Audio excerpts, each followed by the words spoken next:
स्वभाव कडक आहे. मी काम करायला कामाचा माणूस आहे, पण कुणी चुकीचं काम केलं, संस्थेमध्ये घोटाळा केला की त्याला घरी थांबायचंच नाही, तू घरी जायचं. तुला संधी दिली, तुला संधीचं सोनं करता आलं नाही, त्याला माझा काय दोष आहे? मी तुमच्या संस्थेमध्ये काही हस्तक्षेप केलाय नाही. तुम्ही तुमच्या संस्था चालवा, पण त्यांनी तिथं कुठंही गडबड करायची नाही.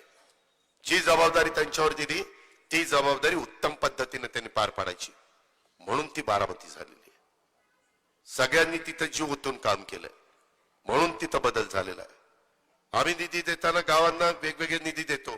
आमची एक अपेक्षा असते, तो निधी सत्कारणी लागावा. पै हा तिथं नीटपणे समाजाच्या भल्याकरता खर्च व्हावा, ही आमची भावना असते.